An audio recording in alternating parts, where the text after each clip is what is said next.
俄罗斯终于急了，就在7月20号，俄罗斯国防部宣布，所有在黑海航行并且开往乌克兰的船只都将被视为潜在的军用货物运输船，船只悬挂旗帜代表国家，都将被视为参与俄乌战争。而紧接着有意思的来了，乌克兰国防部也在第二天发通告，表示所有前往俄罗斯黑海、亚速海港口及被占领港口船只都将被视为敌船，承担相关风险后果。一场黑海的反舰大战即将拉开帷幕，双方究竟谁更胜一筹？咱们接着往下看。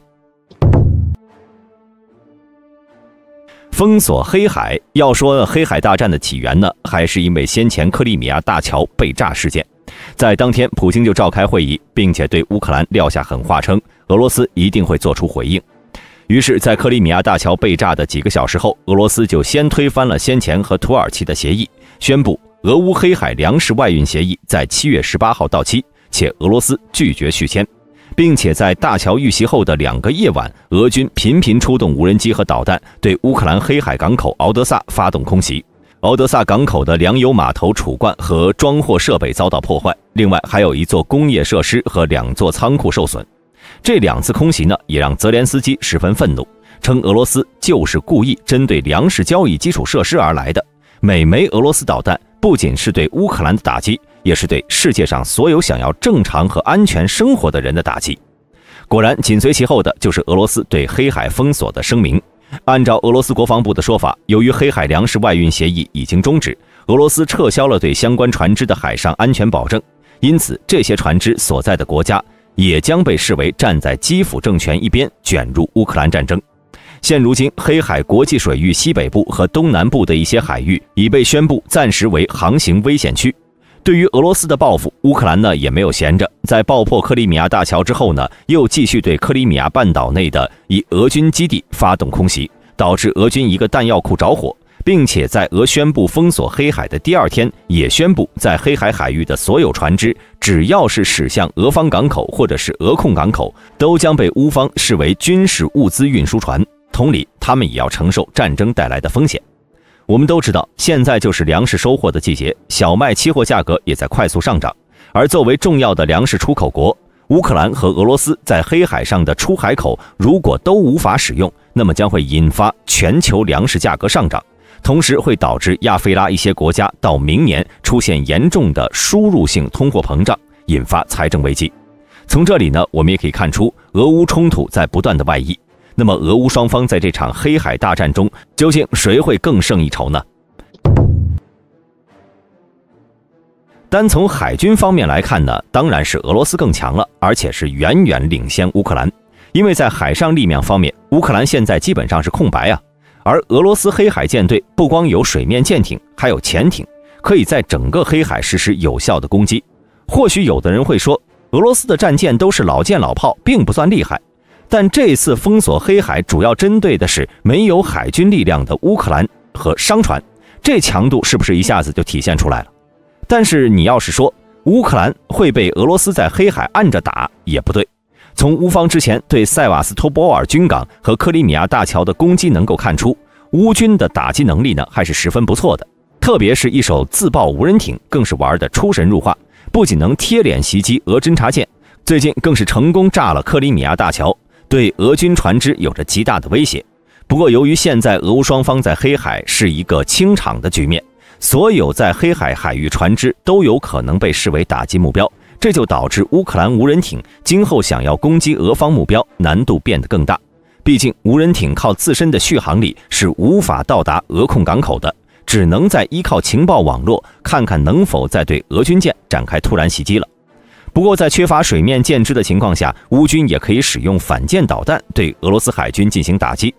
其最显著的成就呢，就是2022年4月，黑海舰队的旗舰莫斯科号被海王星反舰导弹击沉，极大地削弱了黑海舰队的战斗力和人员士气。在随后的作战中，乌克兰还使用了包括原点弹道导弹在内的多种武器，再次击沉黑海舰队多达5艘大型船只以及5艘武装快艇。在乌军反舰武器的压力下，俄黑海舰队呢也不得不从原来的克里米亚基地转移到了俄罗斯南部的新罗西斯克，以防被乌军进一步打击。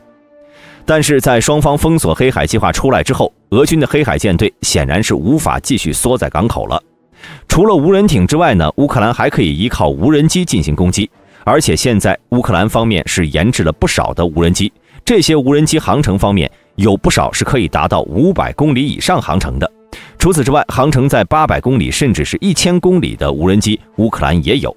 用这些无人机对俄方港口去进行攻击，不仅防不胜防，还能造成重大的损伤。届时双方究竟谁能更胜一筹，还是要看自家的发挥了。不过对于黑海冲突爆发的地点，大兵个人呢也有一些猜测。从整个黑海来看，俄乌双方未来爆发的黑海大战将主要集中在2个地方。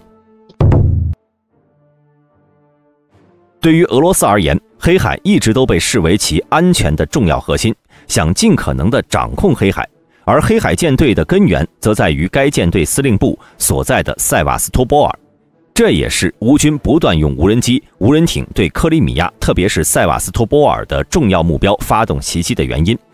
而乌克兰在黑海的核心要地呢，就是敖德萨港。它既是乌克兰粮食外运协议中最重要的一个港口，也是乌军在失去水面舰艇战力之后控制黑海的一个重要抓手。从俄军方在外运协议结束后对敖德萨相关设施的空袭力度可见该地区的重要。而除了敖德萨地区之外呢，奥恰克夫和尼古拉耶夫的港口也很有可能会继续遭到俄军的打击和封锁。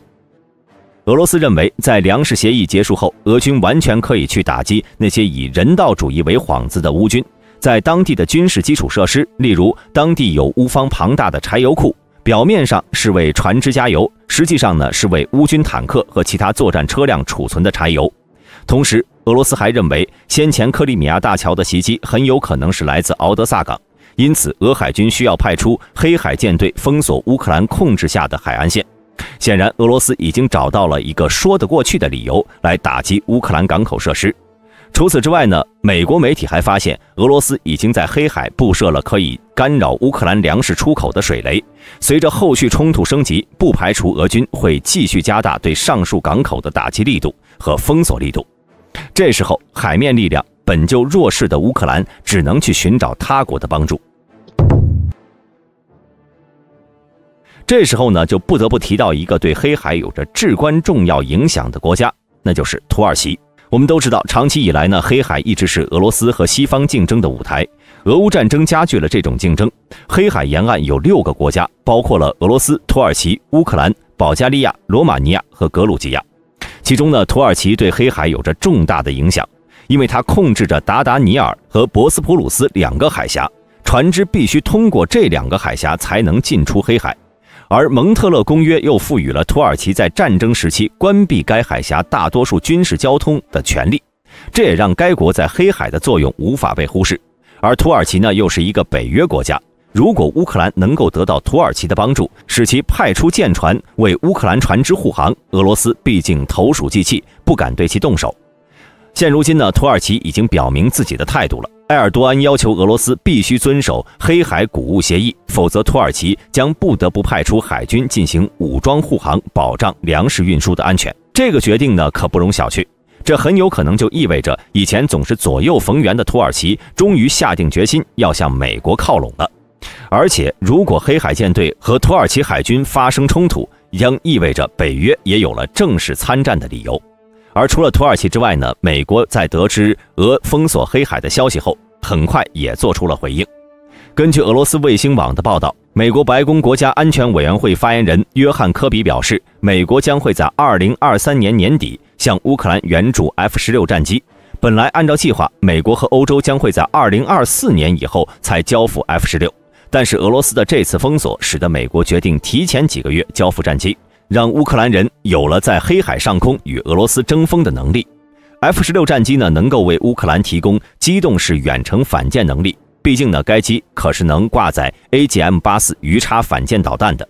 新型的鱼叉反舰导弹有着高精度的 GPS-INS， 能引导导弹击中特定的瞄准点，与雷达寻标器是否受地形回波影响完全无关，还具备反复攻击能力。一旦目标脱靶，就会在附近空域兜圈子重新寻找目标。用这套组合来打击俄军舰是非常合适的。在战机到来后呢 ，F-16可以挂载射程200公里的鱼叉反舰导弹，在乌军防空系统掩护下，对克里米亚军港内俄军军舰以及港口附近的俄罗斯运输船造成巨大威胁。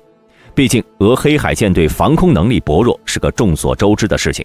此前沉没的莫斯科号就是整个黑海舰队唯一一艘拥有区域性防空能力的战舰。在失去了莫斯科号之后呢，黑海舰队唯一装备防空用垂直发射单元的舰艇只剩下3艘11356M 型导弹护卫舰了。而在这仨之后，黑海舰队吨位最大的水面舰艇是2艘1135型克里瓦克级护卫舰。这2艘护卫舰可都是1981年之前就服役的老古董了。使用的呢是2座20发备弹的 SAN4 壁虎防空导弹。但这款防空导弹通常是缩在窖井下，只有需要发射时才会装填防空导弹并且升起，这就导致其发射准备时间非常长，其真实的防空表现基本是可以忽略。因此这场黑海封锁战，俄罗斯虽然有着水面力量的优势，但却并不大，而且越往后优势就会越小。大家认为俄乌这场黑海大战会打起来吗？欢迎在下方的评论区留言。喜欢本频道的朋友请点击下方的订阅按钮，我们下期再见。